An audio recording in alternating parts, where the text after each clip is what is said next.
Hi, everybody. I hope y'all are doing well. This is another Tuesday night gun chat. Going a little later tonight. I apologize for starting about 2.5 hours late because I had to go to the gym. I did a little vertical live stream while I was at the gym. Some of y'all got me sweating and breathing hard on that exercise machine. I got some good workout for my lower legs. So I'm trying to lose all this belly and stuff like that. Trying to get the cardio up. Trying to be able to, go do things better. The neuropathy in my legs isn't that great, but the one thing about Planet Fitness, they have the hydro massage bed. So once you're on that hydro massage bed, man, you feel great. So make sure you sound off in the side chat so I can shout out the side chat. I do that in about 2 minutes. If you haven't seen one of these before, this is late Tuesday night gun chat, late night gun chat if you're on the East Coast. And we basically answer all of your questions. So if you have a question about anything gun related, you want to know my political opinions, which are extremely libertarian, um, pro-life libertarian, I guess you would say. If you want to know my political views on any of those questions and all the crap that's happening, welcome to go into that and dive into that as well. 2A news, all that kind of stuff. I think there's a lot of great channels out there that do better 2A news, like John Crump and Jared from Guns and Gadget and Anthony from the Armed Scholar and a few others. So make sure that you guys, um, go check those places out. But get your questions in the chat. Let me know where you're from. Say hi for everybody. I'm going to let y'all know this is just going to be a shorter chat tonight because I've already done a little vertical live stream chat, and that's that. So, and we're going to try to go get some caribou this weekend, so I won't be responding to as many comments come Saturday. So that's that. I do have a video coming out tomorrow, a full length video on the 6.5 Creedmoor barrel length, because a lot of people think that it doesn't lose velocity, and it does. Wish I had wish I had one of the new Palmetto State 16-inch barrels. So if you're listening, Palmetto State, you got one for testing. Let me know. So anyway, that would be a great way to go. All right. So if you don't have your questions in, get your questions in. My answers are worth exactly what you paid for it, which is nothing. And of course, if you give me a super chat, my answer is probably worth less than what you paid for it. So all that being said, let's go ahead and shout out the chat. Don't forget to, of course, go to my AD page. And that's the best place to get a hold of me and message me and that kind of stuff. It's also the best place where I put affiliate links that I can't put on YouTube because YouTube is not freedom of speech when it comes to firearms and firearms related products. So that's the best place to go. All right, Brutal Bob is in the house. Justin Perriman from North Carolina. Bear Claw 700. What's up? Hello. All right. Hi from East Dundee, Illinois. Oh, yeah, you're farther east than you normally are, Daniel. All right. Thanks for stopping by. Appreciate it. Michael Kaler did 34 and 32 minutes total. 1.2 miles hiking with the kid and a heavy pack. There you go. Howdy, Chuck from Sodak, South Dakota. So that's pretty good. South Dakota is a really neat state. Like, it's pretty cool. Hello again. What's up, Alaska One Andy? What is up, Hunter Kirk from North Idaho? Coyotes just went crazy 150 yards out. Did you just start smoking them? Like, if they're going crazy 150 yards out, you better have some hides up for sale. I better see coyote hides, Hunter Kirk, for sale. Yeah, there you go. So what do you use for coyotes? I plan on doing some coyote hunting around here. I'm gonna wait till wintertime when the coyotes are not hibernating, but the bears are. So that way I can use my 6.5 Creedmoor because it's such an accurate gun. And I'll probably, God help me, I'll probably use ELDX for that because I don't want to waste my good Barnes LRX on a coyote. So, all right, man. Have a good night. What's up, Calvin Anderson? How you doing? Hello from the valley. Hello from the valley. Yeah, right back at you. I'm in the valley. I'm right next to the mountains, but yeah, it's all good. So anyway, again, get your gun questions in. So we got something to talk about. Interesting development with my what I'm going to take caribou hunting. I was planning on taking the 300 Win Mag, but I was just a little scared of the accuracy issues of how it will occasionally just throw a round that's not me pulling. It's just like two are touching. Like every time I go shoot it, two are touching, and one's like far away. Two are almost in the same hole sometimes. One's like far away. And I'm doing everything right. I got my breathing down. I'm not jerking the trigger. I mean, it's a 1.5 pound trigger, something like that. I tested. It's awful. So went today. I got some bad news on it. Like there's all sorts of tooling marks and micro fissure cracks in that barrel, and I've only shot about 200 rounds through it. So kind of is what it is. So yeah, I think I'm gonna go ahead and bet it, and then try to shoot it again. And if it clean the barrel, try to shoot it again. If it doesn't shoot after betting it, I'm getting rid of it and getting a different one. So that's that. Hello from the valley. Have a good night, Justin Perriman. Smoke a pack if you got them. Yeah, yotes, coyotes, that is. All right. Do hardcast rounds and copper solids put more wear on a barrel than jacketed rounds? No.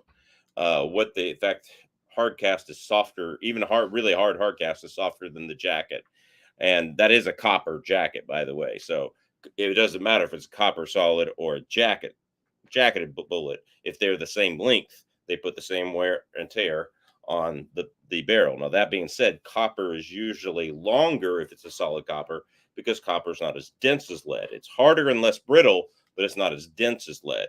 So like the 190 grain buffalo bore outdoorsman hard monometal solid coppers are just like, they are like crazy long. That 190 grain is going to be longer than the 220 grain hard cast, way longer, not even close.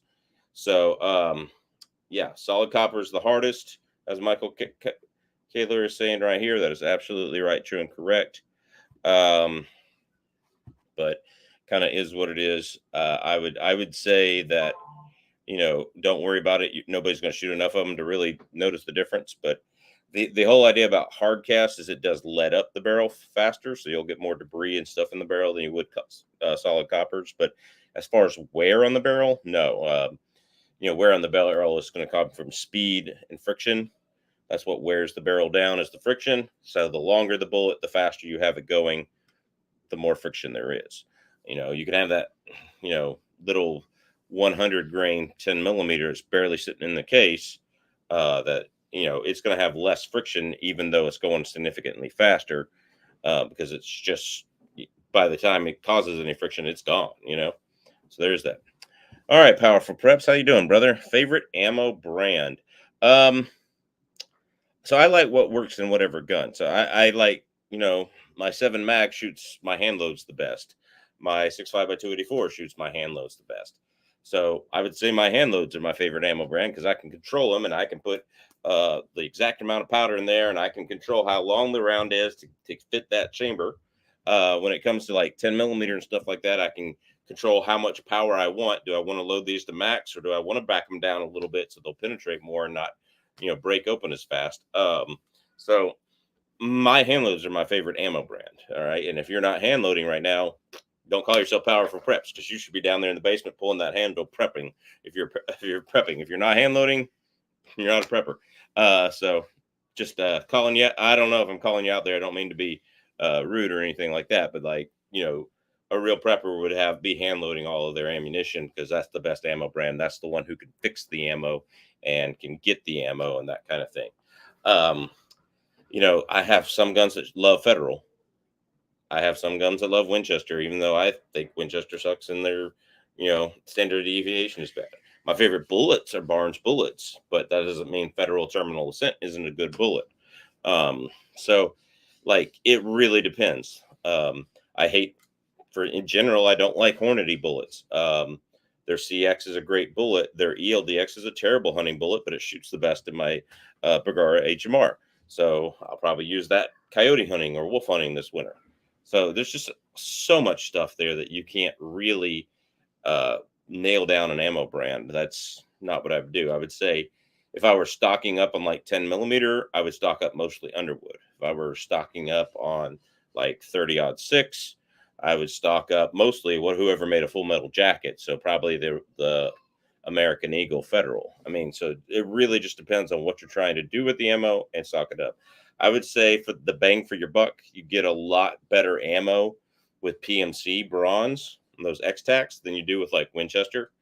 It's a lot more consistent, a lot more accurate for me. So like I would say, like if you're just stocking up ammo, get the Korean made stuff, PMC Bronze, good stuff. So that's the best I can tell you. Like there's not a best ammo brand out there. There's a best ammo for your gun and for your purpose in your gun. So is what it is. Solid copper is the hardest. Yep. If you can only have one handgun for the rest of your life, what would it be? And by the way, you put you are here. You had the correct your in the first one. I don't mean to be a grammar Nazi, but that's that. If I can only have one handgun for the rest of my life, Glock Model 40 with my 6.5-inch KKM barrel and the suppressor height Trijicon night sights that I currently have, that would be the one gun I would have for the rest of my life, except for the fact that my wife has permanently borrowed it. So there's that. Yeah, and you have the right your possessive is Y-O-U-R.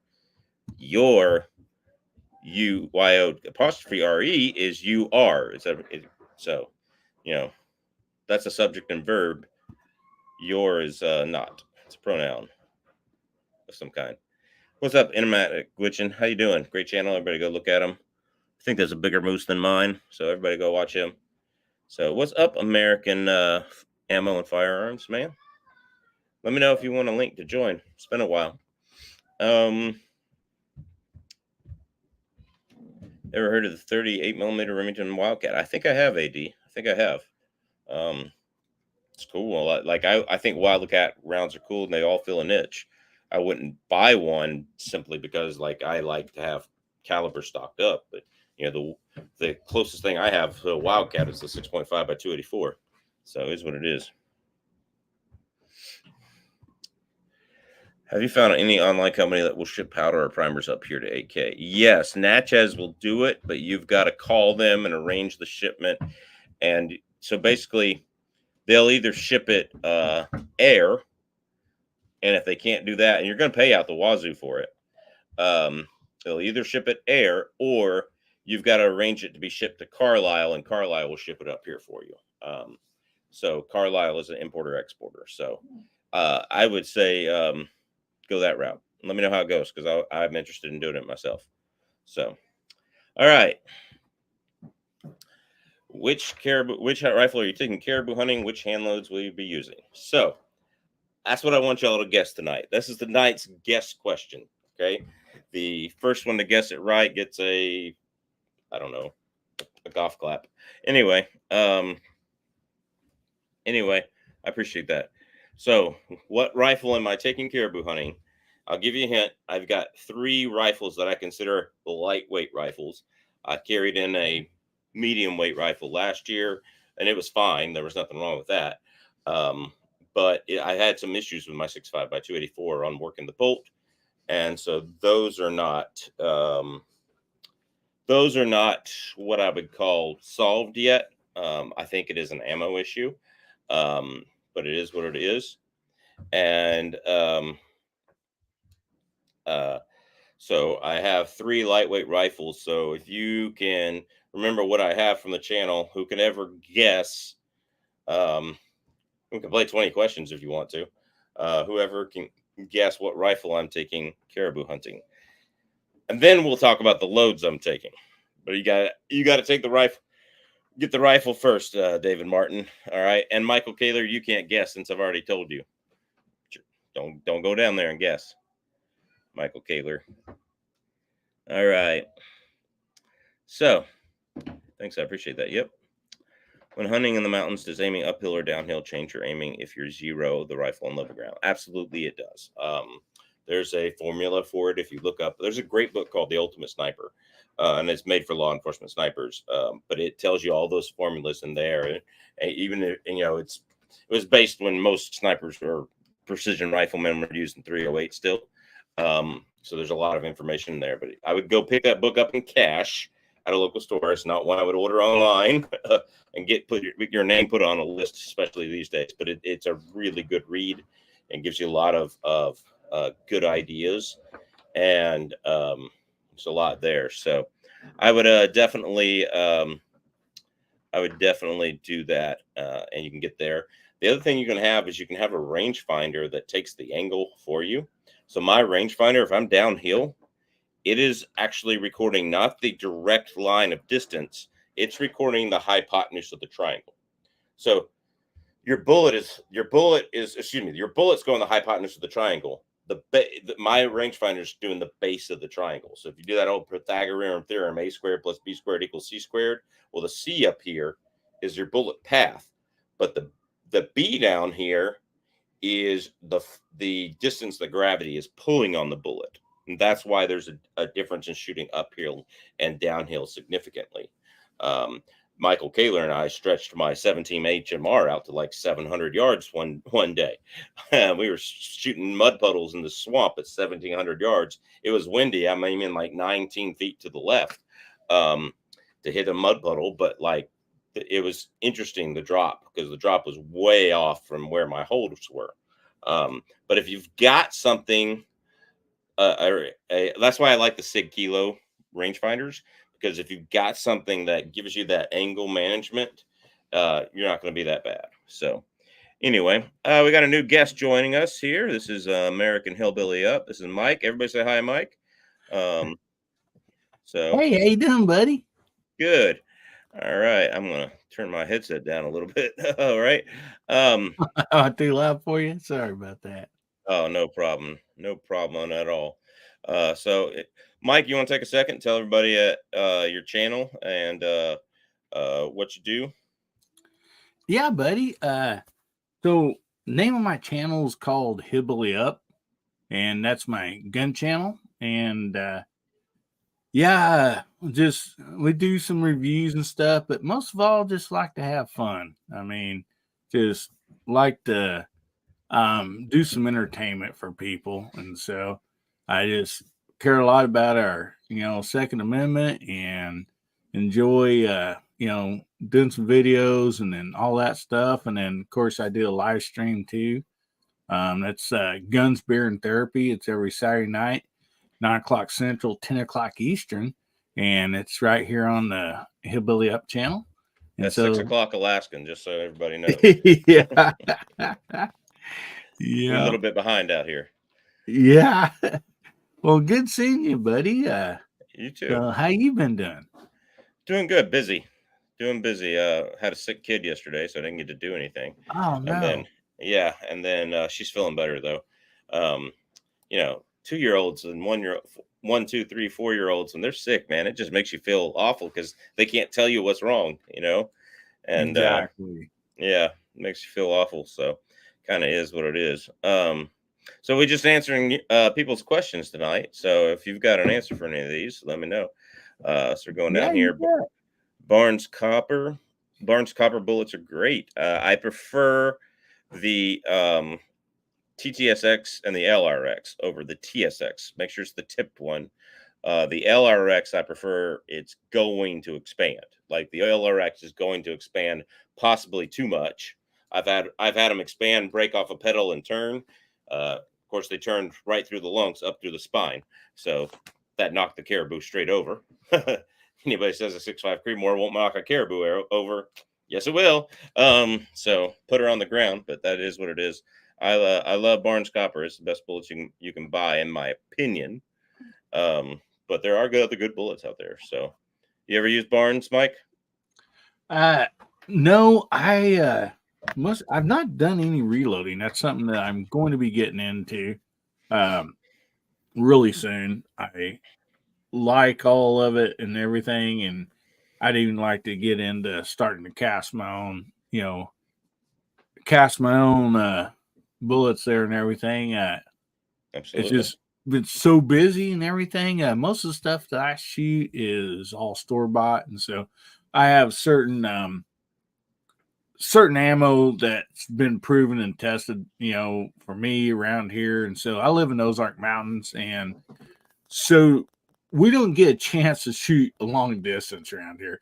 I mean, maybe if there's a whitetail on, down the holler and up on the next hill over there, it might be a longer shot, but most usually we don't get a chance to shoot, much over, 100 yards, 150 at that, as far as like hunting around here and stuff. So Yeah, I get that. Where I'm going next week, you could easily get a 900-yard shot. So, Oh, uh, wow. yeah, I mean, more than that if you wanted to. Obviously, I don't think it's ethical to shoot that far. And I've challenged the side chat here to guess what rifle I'm taking. I've got several lightweight rifles. So the hunt I'm going on, Mike, is it's the best hunt if you want to come out of state Alaska and you're out of Yeah. state. This is the best hunt to go on, um, but it's not an easy one.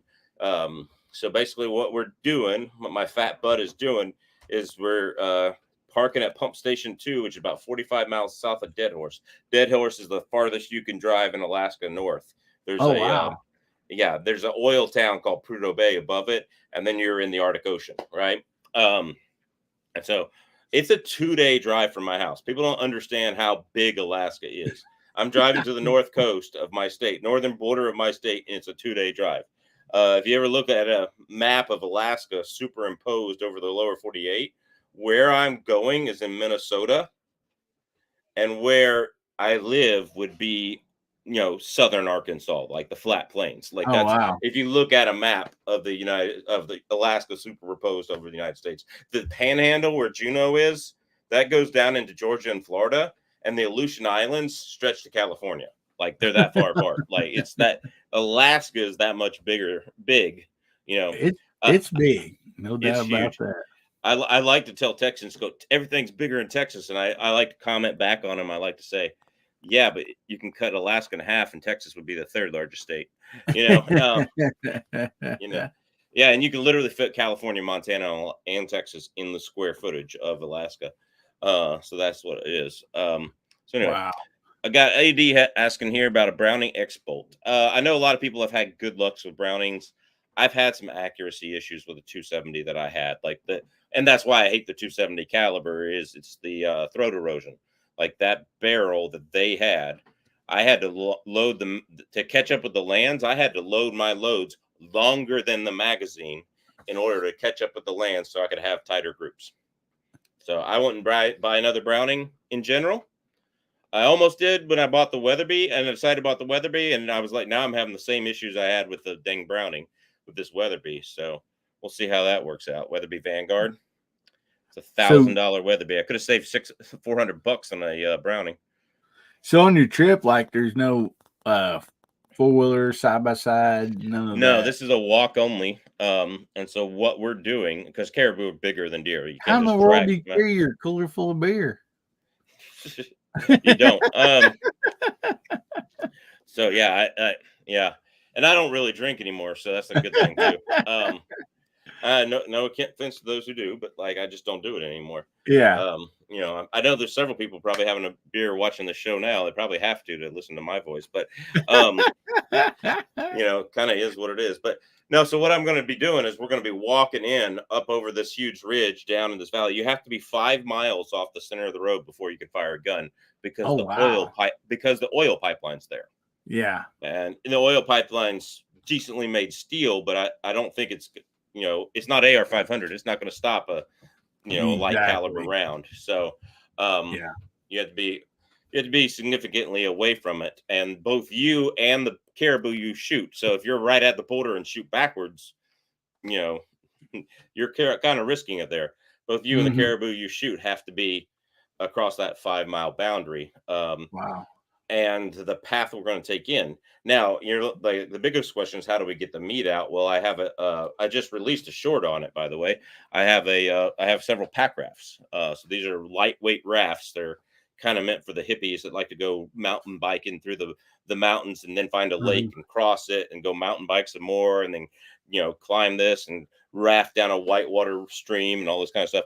They're really lightweight rafts, and so I have 3 of them now, thanks to Cocapelli, who is working with the channel on this one. I have 2 alpacas, which is the main brand, and then the Cocapelli is their competition. And so now I have a Cocapelli that looks like it's going to be really good for getting some meat out. So So so so we, you float everything out. you float everything out. You walk in with like 70 pounds on your back, your rifle and your Yeah. camping gear and your food and your pack raft and your paddles for it and your ammo and your knives and your gutting gloves and all that kind of stuff. Yeah.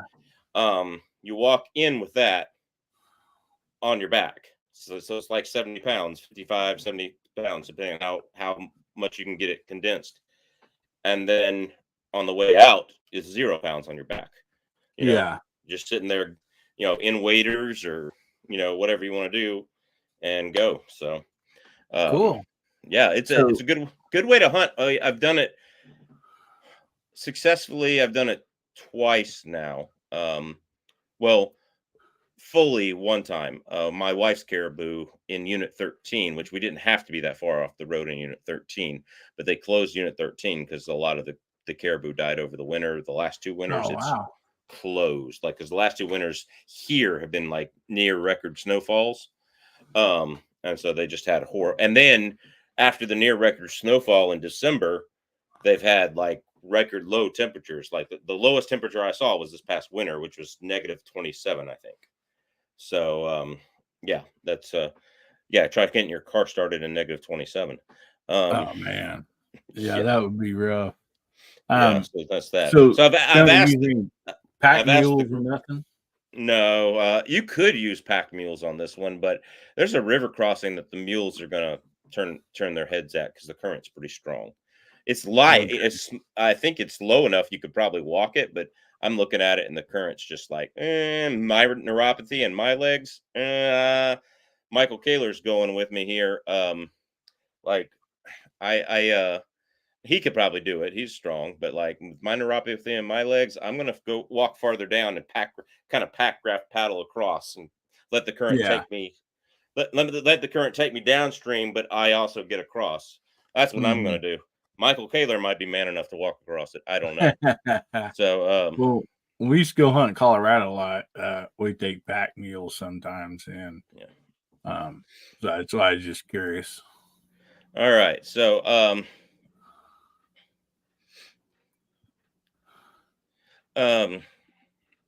the Washington Reloader. Not trying to promote myself, just want to know what you think about the idea of what I did and the speeds that I'm getting. Well, I haven't seen your channel, so you're welcome to promote it. I don't care. Tell everybody your channel and put it in there. I don't care. It's a free speech area. You want to promote it? Go ahead.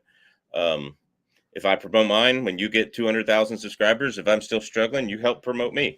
We'll climb this up together, brother. So go ahead. I don't care if you put a link in there. Of course you can't because you're not a mod and I haven't seen you before too much. But yeah, go ahead.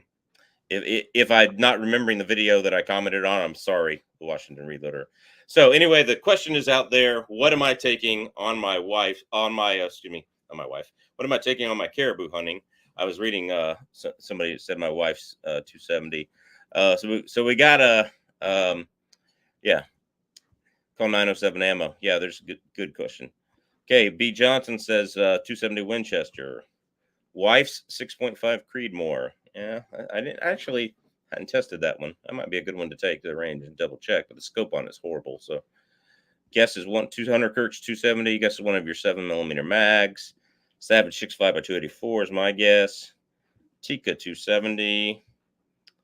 I was going the other way. Let me know when you hit up the Elliott, and I will wave when you go by. Okay. Yeah. Yeah, we'll be heading that up shortly. Kimber Mountain Ascent. I don't have a Kimber Mountain Ascent. I have a Kimber Hunter 6.5 Creedmoor. Hillbilly Up. That's his channel right there. Everybody go check him out. Let's see. Okay, a channel to watch to learn extreme uphill and downhill is Matt Dubber. He's primarily does air guns in South Africa, but is a world champion air gunner. Yeah, there you go. Cool heels rule. There you go. Hey, Gizzard Gary. A lot of people in here. So, your caribou hunting ammo would be your 6.5 284 hand loads using Barnes 127 grain bullets. All right. As of right now, the winners that can pat themselves on the back is the people at one. Believe it or not, as much as I absolutely detest the caliber, I'm using my wife's Tika 270. You're right, David Posey. He's the winner. The Tika 270.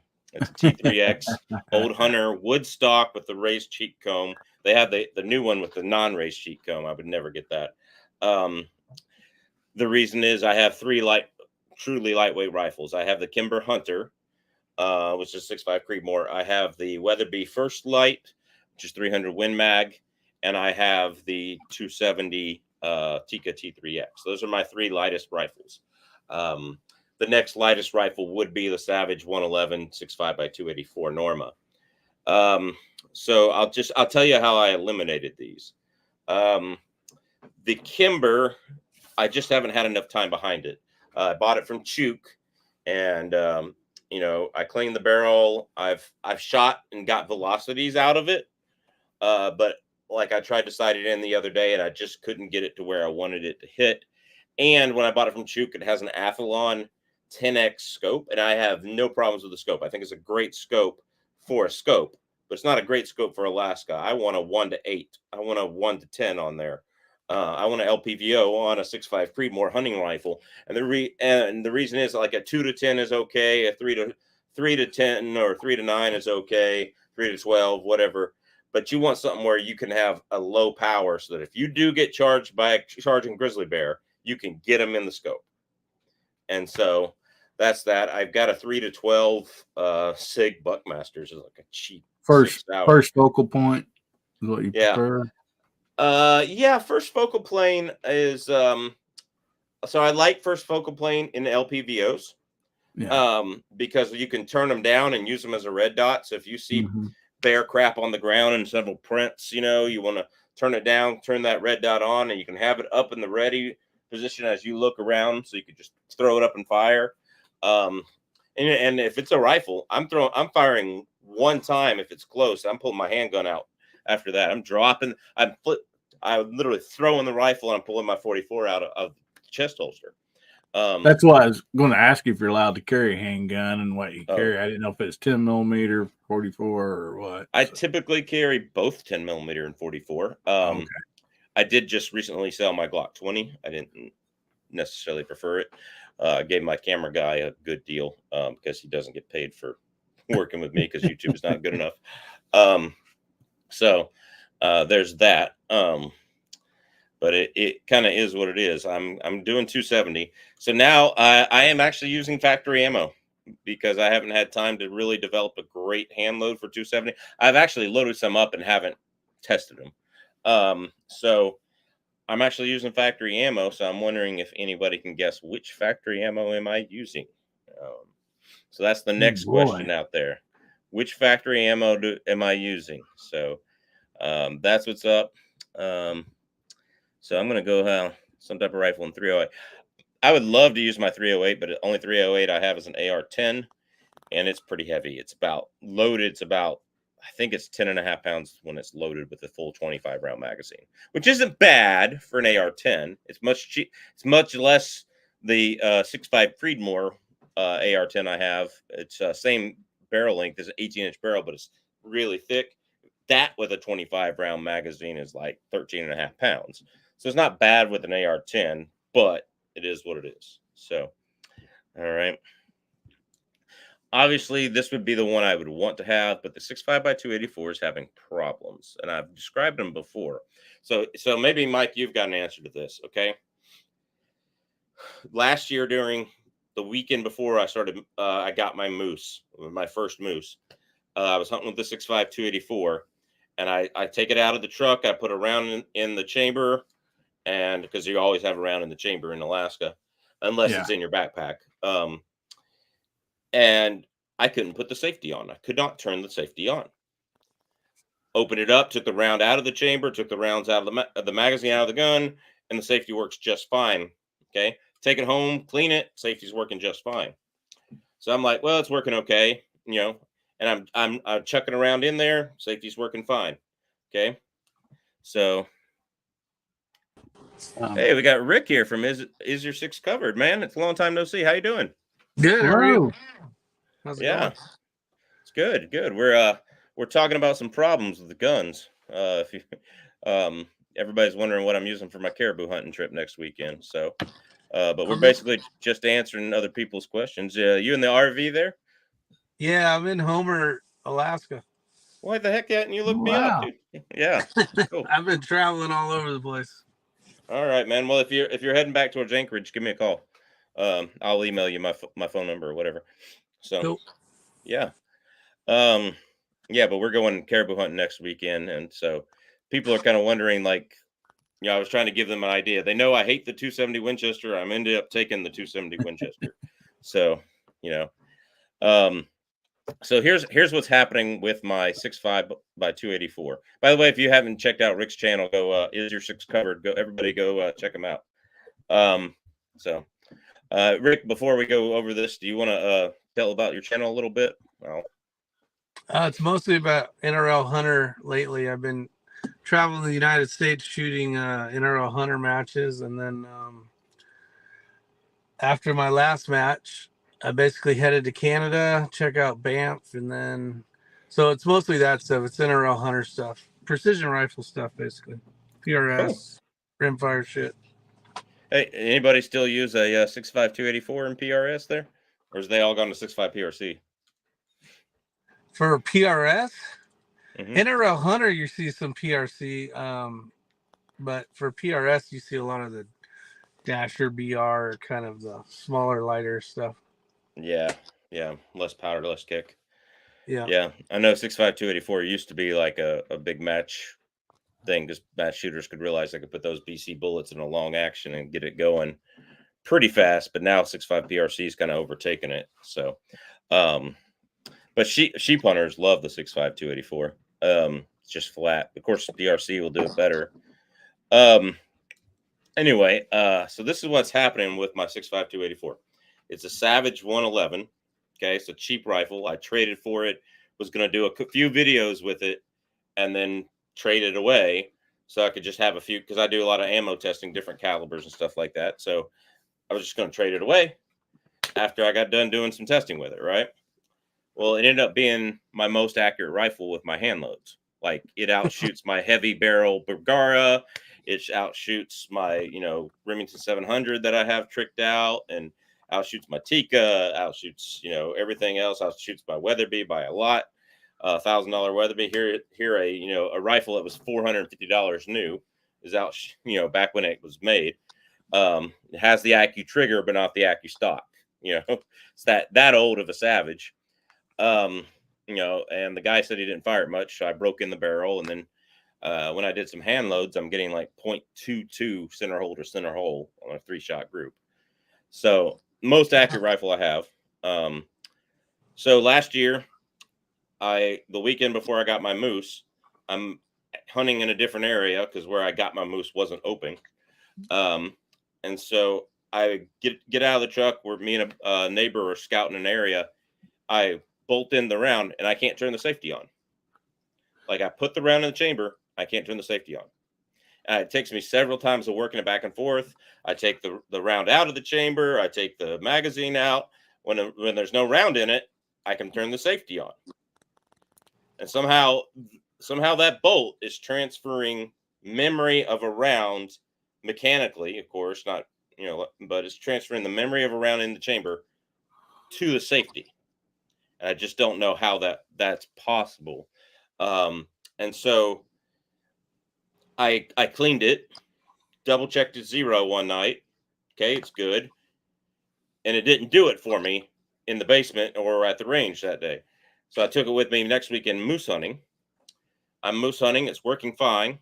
I make a terrible shot on my first moose, bolt it again, shoot the moose in the shoulder, a high shoulder shot, drop it right there. Now, if most people don't know, the high shoulder shot, like, it'll put a game down quickly, but it doesn't necessarily kill them quickly.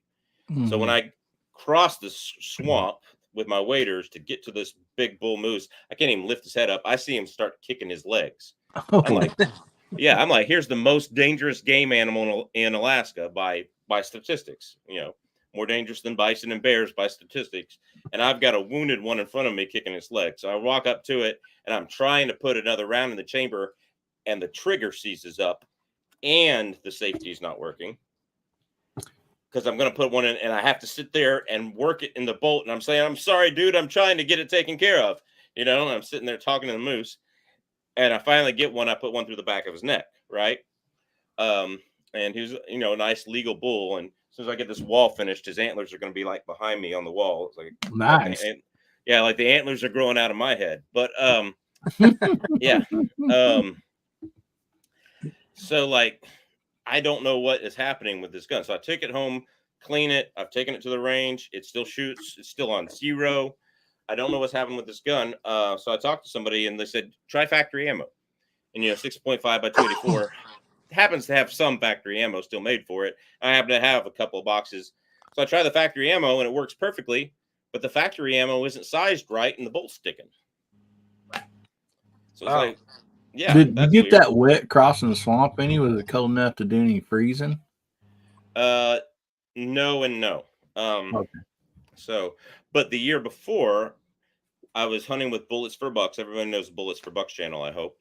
And I was hunting with him, and we were pack rafting into caribou instead of pack rafting out, which is not the way to do it. So we had to drag his caribou up current with our pack rafts, walking in the water, and across little lands and stuff like that. It was awful. But we were in a much better hunting spot. Anyway, so that's what we were doing. And I did drop the rifle when my pack raft took a crash, and I lost half of my oar. And so I was literally up the creek without a paddle on the way back. Wow. Yeah. And then I dropped the rifle in the river. And of course, it's a murky glacier water, so you can't see. It's not that clear stuff. And so I literally was kicking up rocks for like 10 minutes, starting from where I know below where the rifle fell. The rifle sunk immediately. It was heavy enough to sink to the bottom. And eventually, when I was kicking up rocks, I kicked the rifle back up to me. So it did get a little cold glacier water in it. Obviously, I cleaned it as soon as I could and went back out to check it, that kind of thing. And so that's when it started, or no, just happened? That happened a year before. It was not doing that at that time. So otherwise, I would be using my 6.5 by 284 with Barnes 127 grain bullets. I would be the LRX. I'd be using that for everything I can, because that's my most accurate rifle. Who cares about power if you can't hit what you're aiming at, Well, with your safety not working, does it have anything to do with headspace or trigger mechanism, any of that? I mean, it could. Yeah. I mean, absolutely. Here's the thing. So my friend, former pastor at the former church I went to, knows a lot about bolt actions. He told me try that factory ammo. So I did, and the safety worked every time, but it was sticking. And he said, well, okay, compare it to your hand loads. Well, I've been rearranging and organizing. I had no idea where my 127 grain hand loads were, but I had sitting right next to me my 120 grain Barnes TTSX hand loads. And the shape of the case is really hard to get right with the RCBS dies. So I bought a Redding Precision die, but I haven't really used it yet. So when I make hunting loads, I bought ready to load, sized and everything, ready to load Nosler brass, which Nosler brass has always been good for me. It didn't group quite as tight as the Lapua brass, but it still did 2.5 inches at 300 yards. So like good enough for caribou hunting for sure. And so both the 120 grain TTSX and the 127 grain Barnes LRX that I've loaded using that Nosler brass. The 120 grain TTSX actually shoots a little better in that Nosler brass. But man, when I was loading it in there, it was doing it every single time. I could not turn the trigger on. Before, it was intermittent because I could work the bolt a couple of times and it would eventually work, right? But that 120 grain TTSX load, every time you could not turn the safety on and off. But when I went back and found my 127 grain LRX loads, they worked like a charm. Bolted fine. Safety was turning on and off fine. So I don't know. I don't want to get out there and have to take my gun apart and have to carry on a 5-mile extremely uphill hike, have to carry the extra weight of my torque wrench to torque the screws back right. I don't want to really do that. So there's that. And they're full length sized, right? Even Yes, all the way to the base. Yep. Well, I didn't size them. They're supposed to be full length size from the factory. That might have been a problem, but like, so they were ready to load, already sized, trimmed, everything from Nosler.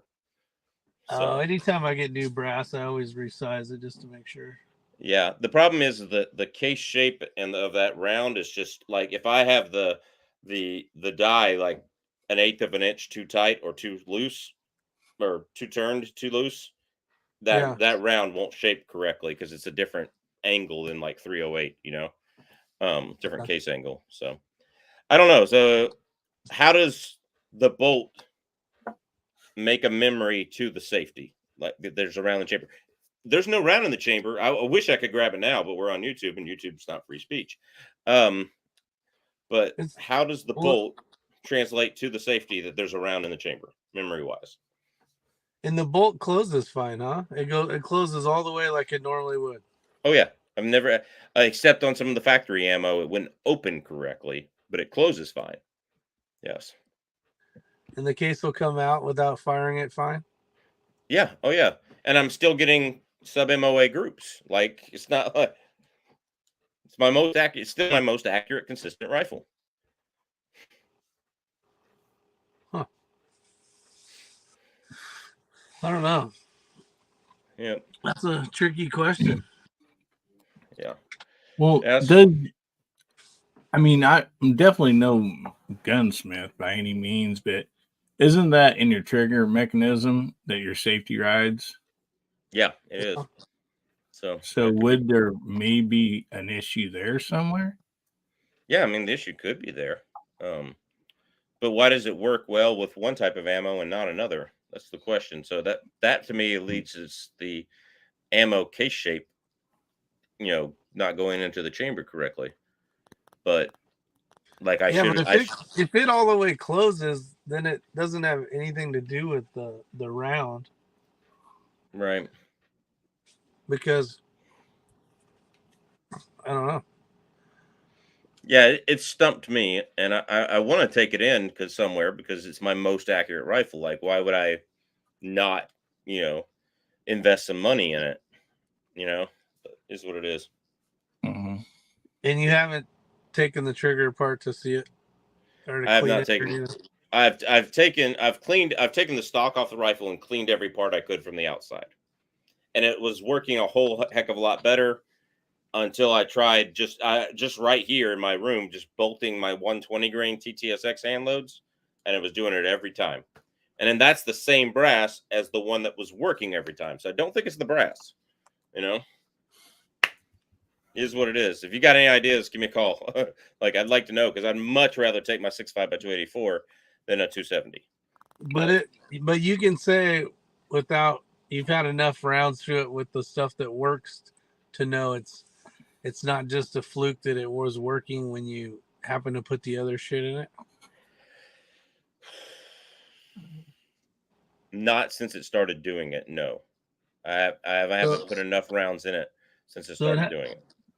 So maybe I should just take it to the range tomorrow or Thursday when I can go. Well, then, because really you don't know for sure it's an ammo thing. You just, maybe it was working, not working, working kind of thing. Yeah. So there is that there. All right, let's get back to some viewer questions here, because that's what we like to do. Let's talk about headlights, LED headlights on the Glen Highway on your morning commute. Yeah, I don't have LED headlights, but man, if you're going down the Glen or the old Glen, yeah, you're right. Is there a lot of guys from Alaska on here right now? Probably, yeah. There usually are. It's about half people from Alaska and half people not from Alaska. Definitely breaking. Yeah, you guys got a beautiful state here. Well, thank you. I appreciate that. Like, every time I go home to Georgia, I'm like, I could go home, and then I could not live here. I could do it, and then I instantly miss it the moment I land. There's no way I could live anywhere but Alaska. And then on top of that, I go into Atlanta traffic, and I'm 3 hours outside of Atlanta in Atlanta traffic, and I'm like, screw this, Yeah, it sucks over there. Yeah, that's my neck of the woods. Where are you from, Rick? North Carolina is where I live. Okay, yeah. So you understand the South then. So here's what it is. Yeah.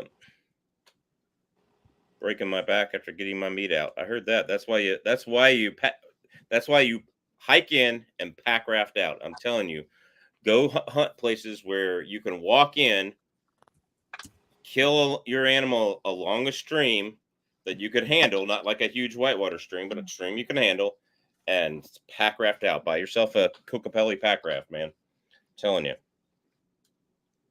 That's the magic around here, huh? Yeah. Do you use jet sled when the snow is in to haul things? Yes. Yes, I have hauled.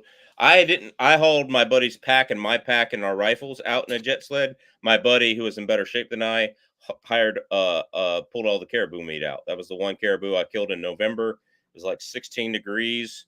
Good day. We got out there before all the snow machiners got out there, and there were caribou crossing the lake. I had hunted that fall, or August and September. I had walked 15 miles and off the Denali Highway, drove several hours. My buddy convinced me, hey, it's November. You still got a caribou tag. Let's go up to Eureka and let's just snowshoe in amongst all the snow machiners in there trying to get a caribou. And we got there before any of the snow machiners, went down a trail that didn't have any cars at it, and lo and behold, there's caribou crossing the frozen lake. So wow. Yep, I had hunted every weekend and did all this hard hunting and long hiking, and here I had one on the ground 15 minutes from the time we left the car. So it's always a good one. Yeah, that makes it nice. Michael Kaler saying I should use a 22-250 Savage with a crossfire too. Yeah, no. I mean, I could take a caribou with a 22-250, but that would not be my my thing. Be not your choice. No. So I have a 22-250 as a custom McGowan barrel, and I cannot get that thing to group. I cannot. It's an AR-10, because AR-10s are easier to put together than bolt actions, in my opinion, with all the head spacing stuff and all that kind of stuff. Because AR-10s, if the parts work together, you're supposed to throw them together, and there should be no head spacing issues in theory. That doesn't always work out, but yeah. But yeah, it's an AR-10. It's a 26-inch barrel, AR-10 22-250. I built for the channel just to shoot body armor with, because everybody says 22-250 will go through body armor. And the answer is no, it won't. Not level 4. Level 3 plus steel stuff, hot knife through butter. But level 4, not happening. Not happening. I even have, Rick, the M855A1 steel tips. They're a very hard steel. They're like 60 something on the Brenel scale or whatever. Very hard steel tip. The new A1 bullet. Mm-hmm. I have that going 3630, I think it is. Wow, that's smoking. Yeah, I mean it's 5.56 on steroids, right? And yeah, it doesn't. It doesn't work. I will say this though, like at the time I was debating 22 Creedmoor or 22-250. I wish I had gone 22 Creedmoor. For several reasons, but I don't know if y'all watch Buffman Range, but he has a 19-inch barrel AR-10 22 Creedmoor, and he's getting maybe 100 feet per second less than I am.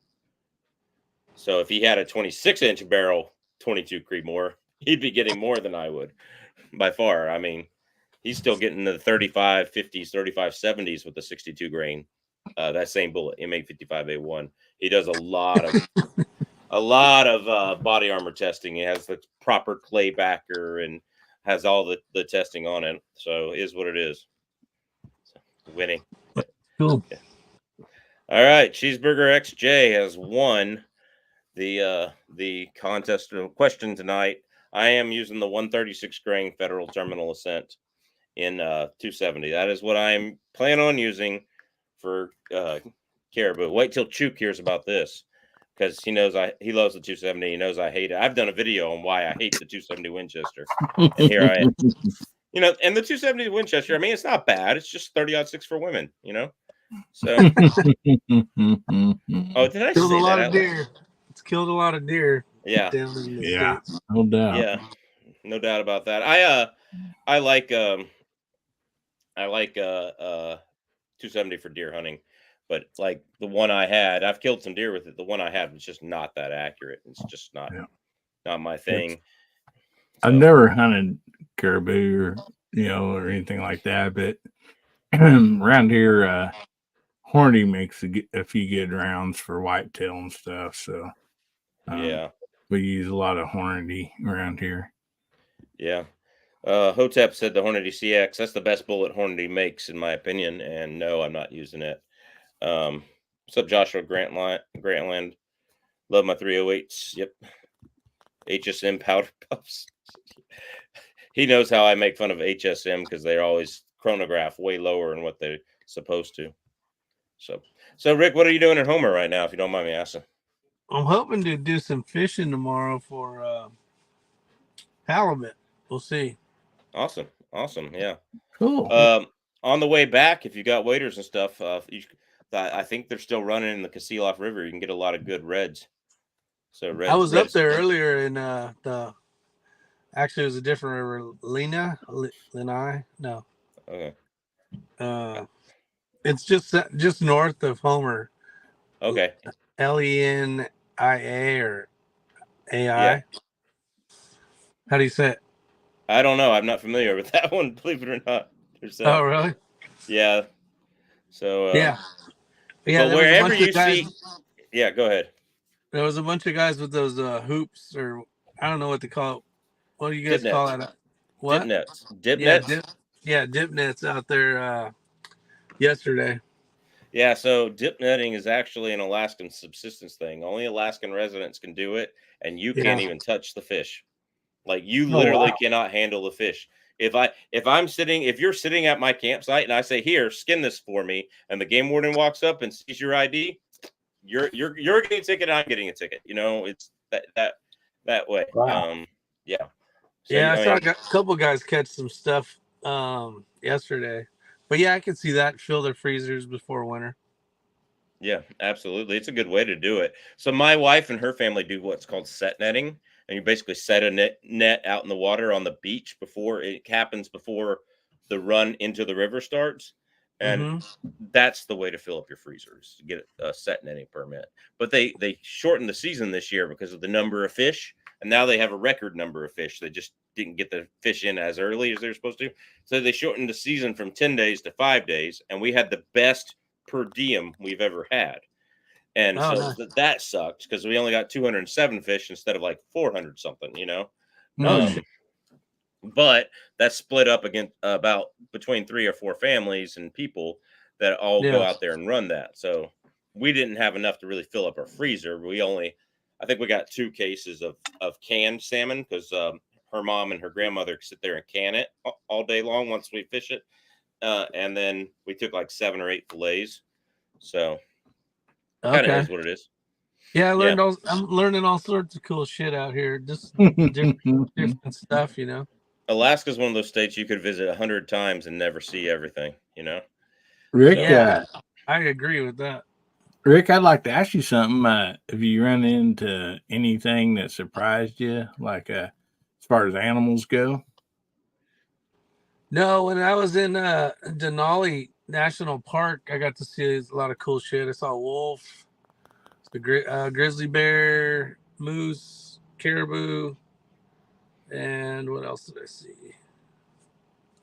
I think that was it there. Yeah. And the moose, I think he wasn't even in the park. He was down the road a ways. But yeah, just cool shit. Learning. They got a lot of different types of fishing here where like flossing. So like I fly fish. So like that's what I did today a couple times. Didn't catch shit. Nice. But they do a thing called for your viewers, it's called flossing. Which is weird. You think it's like snagging a fish kind of, but it's not. Nope. When they got those those the big reds and everything, got the kind of the weird dinosaur jaw looking thing that it basically sits there and kind of bounces and catches, and then when they pull it, the hook catches them on the lip, and then they can reel them in. It's pretty cool. Yeah. So to expand upon that, So basically what you have is you have a little hook or fly of some kind on there. In fact, I just tie a bare Gamakatsu hook and I do an egg loop knot and put some fly material in there. So I have a fly. It has to be a fly in most places. And most people fish with a leader line that's a little heavier and then have a swivel, and then they put their weight above the swivel. And so what you do, you don't even cast. You literally make the line as long as you want it. You pull the line back and flip it over, and then it goes downstream. And as you go downstream, you just kind of pull into a hook set. If you feel any resistance on that pull, you set it, and then your drag is running, and you're having to get it. And there's literally people less than 10 feet away, or sometimes 10 to 12 feet away, doing the same thing. And we call it combat fishing. So that's exactly. I'm like, why are these guys on top of each other? But yeah, that's the here's the thing. That net thing. What's that net called again? Dip net. Net. Those guys are like shit. 10. I put a video out on Instagram, but I put a bunch of videos out. I saw so much cool shit in the last couple of weeks. But they're right next to each other, just 10 feet away. It's like, holy shit. Michael sounds like the opening day of trout season here in the Ozark Mountains, man. Everybody's elbow to elbow. Yeah. But here's the thing. If you go where you're off by yourself and you're like, I want to get by myself and I'll catch more fish than everybody. No, you won't. Because where the people are, that's where the fish are. If you go over to where nobody's at, so it's the opposite of bass fishing. I grew up in Georgia. Bass fishing, there's fishing pressure. You don't want to be in the same cove as 4 other boats. You want to go to a different cove. You want to drive a little farther and, cast where there's nobody else, cast to the shore. Especially when they're bedding, you don't want all that fishing pressure around, right? It's the complete opposite when the fish are running upstream for the last of their life, it's complete opposite. All right, where the people are, that's where the fish are. All right. It was kind of like white bass fishing. You ever fish white bass? No, I haven't. So I heard it's good though. They'll run in big schools, so you'll see everybody piled in. Yeah. My favorite bass fishing was shoal bass fishing in Georgia. They only live in some of the streams in Alabama and Georgia, only in a couple of the rivers, but primarily the Flint River, which I grew up near. And man, those are like medium mouth bass, and you use all your largemouth tackle, and it's a lot of fun. But I'm telling you, man, it's hard to do. That's cool. Think your breast is not being fully resized. Check the shell plate die clearance when fully up. I'll check that, Hunter. It's the Savage 110. Yeah, I'm not a big fan of the Savage, but for the price, I agree they shoot really good. They're just not quality as far as reliability. So at least AB is not heavy breathing as in his last stream. Hey, I was on the exercise bike, man. If you turn into a guy on the exercise bike who's a fat man trying to lose his man boobs right here, if you're tuning into that and expect me not to be heavy breathing, that's on you. I'm sorry. What's up, Russ Dennis? How you doing, brother? All right. Did you take measurements? What did I take measurements of, Hotep? The brass. No, I haven't taken any measurements of the brass, so I will. Well, I know some reloaders will only use twice. They want it ran through the gun, and before they reload it, they'll reload, or they'll load and they'll shoot. Sometimes a couple times, and then they'll nail their brass and get all that stuff. So it's for that gun, and from what I understand, it works really well doing it that way. Yeah, it does. And I mean, once you run it through that gun, if it doesn't expand longer than that gun's chamber, you don't even have to trim it. So, and I found that generally you don't have to trim the brass anyway. But that's not what a PRS guy would say. I'm sure, Rick. So. I'll tell you what, I reload, but I hate reloading. I mean, I do not enjoy it, but there's guys that love it, and they'll do every little speck of anything you can do to a piece of brass to make it shoot again. So here's my opinion on that. I get where you're coming from. I really do. I love being able to make my own ammo to my specifications, and I love being able to do stuff like load that M855A1 in 22-250, or load that M80A1 in 300 Win Mag and get nearly 3,800 feet per second with the same bullet in 308, and see if I can penetrate body armor then. But yeah, I love doing stuff like that and having those options.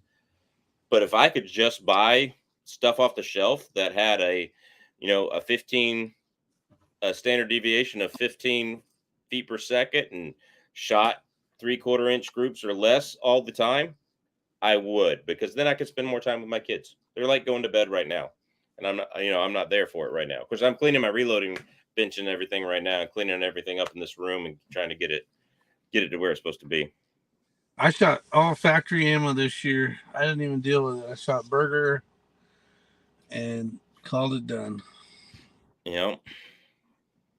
But it cost a kidney and a right arm, basically. Yeah, pretty much. You got to give them your firstborn social security number as collateral. Yeah. Take a round that has that issue, chamber that same round multiple times, and see if the safety works. The rechambering sizes the brass. I'll try that. And still get better than that. Yep, Whoop 270. Wonderful ladies round. Agreed. Them fighting words. Yep. Sorry, Christopher. Everybody's got their favorite caliber. Depends on what you're doing, I guess. Yep. The Boo ammo is 136 Tim. I have the caliber right. There you go. Just neck size and reload if you're always using the same rifle. Well, guys, I'm going to get out of here. I need to see my kids and give them a kiss before they go to bed. I think they already have. I don't hear them. So anyway, give me a shout out about what's going on in your channel the next couple of days. And Rick will stay on afterwards and give you my phone number and everything. Mike already has it here. So yeah. But anyway, Rick, what do you got coming up on your channel? Are you just doing some Alaskan shorts or what? Traveling shorts? Yeah, I'm not even doing shorts. I'm so burnt out on YouTube. I just been posting shit on Instagram. I got a bunch of videos. So when I traveled around and shot the 14 matches, I think I videoed all of them or most of them. I just haven't put all the videos out for them. So I still got some work to do, but I've been lazy because I've been having a lot of fun and not wanting to edit videos because that sucks ass. Yes, edit videos is terrible. People don't understand how bad it is. So yeah, and then all right, you get a couple hundred views and that's it. So it's like not even worth it. Yeah, I know. Like I got more views on YouTube when I had 12,000 subscribers than when I have 41,000 subscribers. 42 now. I mean, yeah. it's like I appreciate all the subscribers. Don't get me wrong, but like YouTube was doing something different back then. Now I know back then a lot more people were watching YouTube more regularly because it was during COVID and during like the COVID crisis, and a lot of people were stuck at home doing nothing and they were watching YouTube because it's too expensive when you're not working to be watching Amazon Prime and watching Max and all those Disney Plus and all that kind of stuff. It's too expensive. Yeah. Congratulations on the 40,000+. That's awesome. Yeah, I appreciate it. It's been slow though. It's been slow. So, yeah. Now, who's that guy? I haven't seen him in a long time. The guy who does all the precision rifle stuff with you. I haven't even seen his channel in a long time. It's called the X-Ring channel. The X-Ring. Yes, great channel. It is great. He's a very knowledgeable gentleman. I think he knows. I don't know. I've been gone. I've been in this van for 18 weeks now. So wow. It's I've been just well, here's the thing. So I kept Alaska as my last state of the 50 to go visit. You know, to get them all or basically see all the United States. Mm-hmm. And so I've been up here a week and a half, maybe. I don't even think that long yet. But I've been gone 18 weeks. So yeah, at some point I'll have to head home. There you go. So here's what it is. All right. Don't forget about the chrono. I'm supposed to send, since I got the new Garmin chronograph, I'm supposed to send Cheeseburger XJ the my old chronograph, my old old what do you call it? Caldwells. I got 2 old Caldwells. Maybe one of them will work for them. So Which one do you have now? I have the Garmin, the little Garmin X0 Pro. Those are so nice. That's the best invented chronograph I've ever seen. Like, yeah, it is. I have the Magneto Speed, and it works great. But that freaking Garmin just throwing it in front of the rifle and sending her down range is sure nice. It sure is, yeah. So, all right, guys. Everybody, Mike, what do you have going on your channel the next couple of weeks? Yeah, we got videos coming out pretty much about every week on the Hillbilly Up. And of course, every Saturday night we have our live stream show podcast. It's called Guns, Beer, and Therapy. It's every Saturday night, 9 o'clock Central, 10 o'clock Eastern. So if y'all ain't doing nothing, swing by and give us a visit. We always just try to have a good time and just enjoy ourselves. So. That's 6 o'clock Alaskan time, everybody. Yeah. Can't even drink yet. I'm still driving home. No, I'm just kidding. Yeah. Well, thanks for having me this evening. Yeah, no problem, Mike. Thanks for joining. Appreciate it. Rick, thanks for joining too. This is probably the only time you've been in the right time zone to join. No shit. I'm like, I was checking my emails actually, and I saw it. I was like, oh shit. Yeah. Nothing like being in the right spot at the right time. Yeah, I think I always send them on you on the email list. I just say, you're East Coast. A lot of the East Coast guys just can never make it because I don't ever see them till the morning. Yeah. So I am trying to do them a little earlier this coming year because so I'm a school teacher and the Anchorage School District has switched it around where elementary gets out first instead of gets out last. So I should, in theory, be able to make it home an hour, 15 minutes earlier. So I am going to try to do it earlier, but that's right during Ghost Tactical's chat. That's the problem. I don't want to screw his chat up. He's a friend and a good channel. So nice. Yeah, that's good of you to not do it like that. All right. Oh, John Crump just joined us. ATF FRT 15 knocked down. Is that the forced reset trigger? Is that did they get another loss in court there? So if y'all haven't joined John Crump News, you're making horrible life decisions and you need to do better with your life if you haven't gone and supported him. John's a good guy. Yeah, one of the best 2A news guys out there. Yep. Nice. So did their rule get down there? Get summary judgment. So it got knocked down with the summary judgment, which how far up is it? Is it district court right now? Or is that one in the district court? It's not in the circuit court of appeals yet, I don't think. So anyway. Well, I hear my little baby girl screaming, so I better let this go. John, thanks for joining at the end. John, I got to text you, and like you can jump in on these chats when you want to, and that kind of thing, and you could break some news every once in a while on a Tuesday night. I appreciate it. All right, guys and gals. See you later. Bye, everybody. See y'all. Okay, so it's in the district court. It's going to the circuit court if they appeal, but the AD will lose there. Good. Okay, great, guys. All right, have a good night, John. Thanks for putting that news in there. I love it when he does that. So everybody have a good night, and just say screw the ATF. You don't have don't even have the constitutional right to exist, or make any rules and laws, or even breathe. All right, y'all have a good idea. I mean, did I say that right? Well, all right, they don't have the right to exist as a not the people, but as a part of the government.